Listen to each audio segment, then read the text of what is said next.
Hi there, my friends. Welcome to the Art of Business English.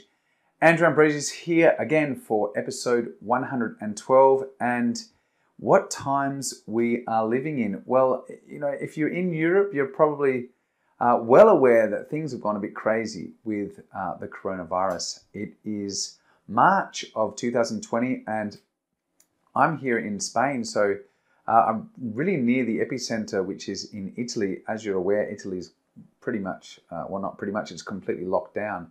And here we're in the same situation where they're closing the schools, and I'm sure we're heading in a similar direction. So a bit worrying and a bit scary, but nevertheless, we are here. I'm still be recording and delivering out my content from the comfort of my home office.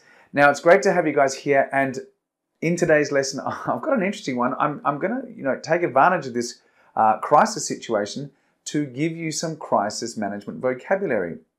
Now, I've been in lots of meetings with my team and my staff, and we've developed our plan for how we're going to respond to the closing of schools, and we're going to be transitioning all of our classes online. So we'll be, it's a bit of a new thing for a lot of people to have a class online, but for some people it's not. So I've been doing it for many years now, and it's going to be quite a smooth transition for us. So I'm excited about this opportunity.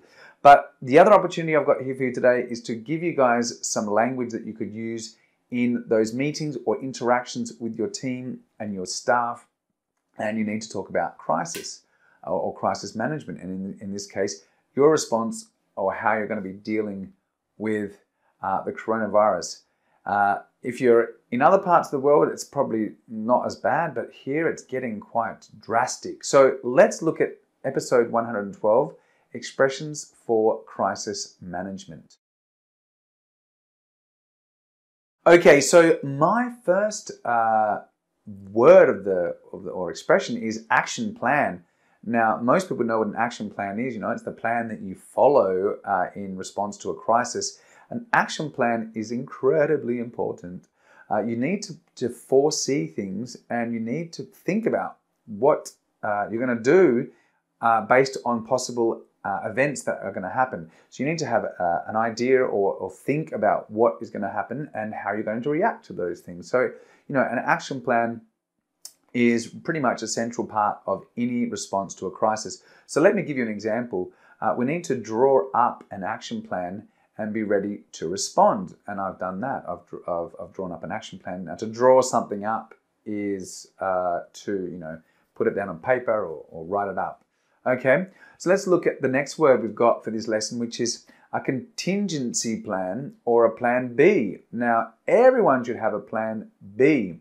Now, as you know, a plan B is a course of action or a plan that you take when your first plan doesn't work, or the circumstances change, and that means that your first plan no longer is relevant or valid. So having a plan B is really important in crisis situations, because obviously, things can change very quickly, and you need to be ready and have, a contingency plan or a plan B to be ready for that. So let me give you a definition, an example sentence. So a contingency plan is necessary in case your first plans fail. Okay. All right. The next one is to not lose one's nerves. Now, if you lose your nerves, it means that you lose control of your emotions, and you start to freak out, and you stop thinking logically, and you start thinking more based on your emotions, and your emotions in this situation are not really under your control. So we don't want to lose our nerve. And an example sentence would be, we can't lose our nerves over this. We must make rational decisions. Okay, so rational decisions are when you're calm and you have not lost your nerve. All right, let's look at my following expression, which is to cope with the fallout.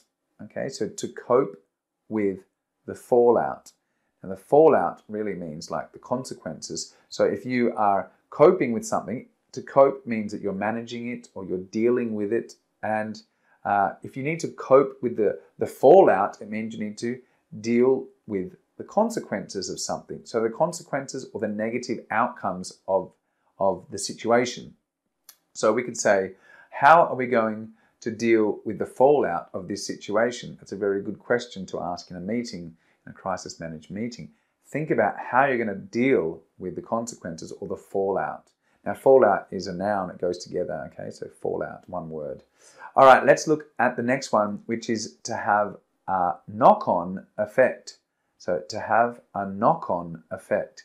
And a knock-on effect is when you have like the process or action that follows something.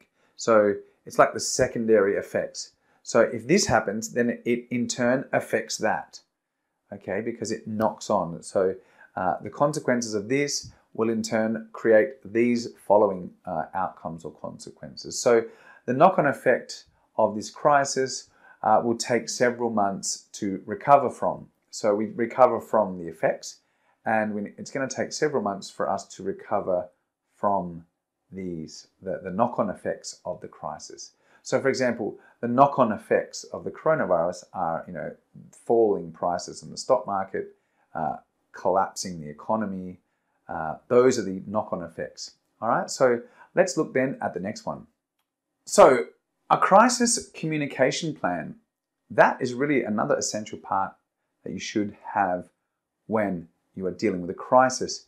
Why? Well, the main thing that I want to, my advice for you, and not that I'm an expert in crisis management, but the main thing as a leader or as someone who directs a company or manages a team, you need to be very clear on the message that you transmit to people, because when there's a crisis time, the situation normally is that people are lacking information. They don't understand. And when they don't understand, they become nervous, they get confused, and then they start making very strange, irrational decisions. So a communication plan or a crisis communication plan is extremely important because it needs to be very clear and very calm, and it needs to give people the very important and factual information.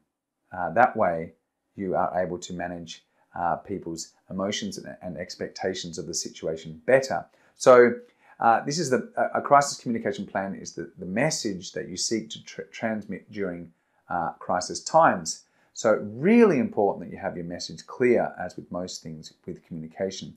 So the crisis communication plan is essential to ensuring our staff and customers remain calm.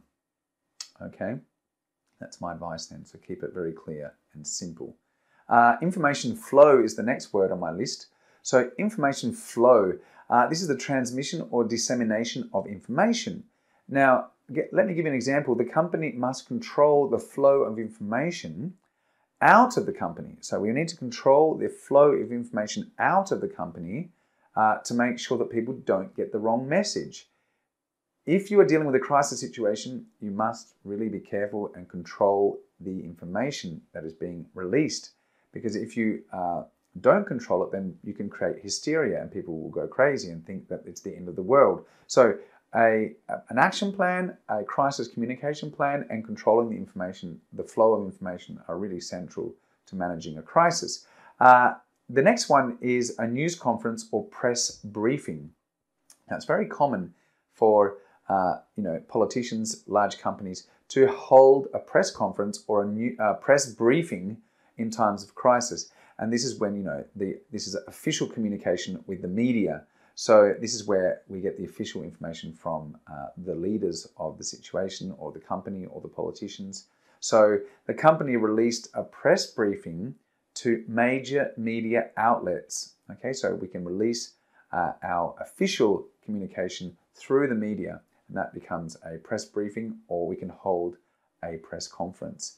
Okay, let's look at the second last one, which is to restore confidence. In a crisis situation, your objective is to restore confidence in your company or in the government or in whatever the situation is. You really want people to feel comfortable and confident again and trust. So it's to restore confidence is to begin to trust again. And an example would be the government needs to restore confidence Otherwise, the markets will keep falling, and that's really what's happening now. With every time that there is some news that comes out, the markets keep going down. So we're going to see how that is going to evolve, but I don't think it's going to evolve very positively in the short term. And let's finish now with our last one, which is to handle.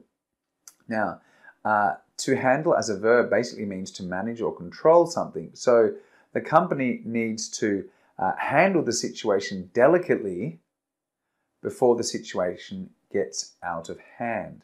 So the company needs to handle the situation delicately before the situation gets out of hand. Now, if something gets out of hand, the control, it escapes you. You no longer control the situation.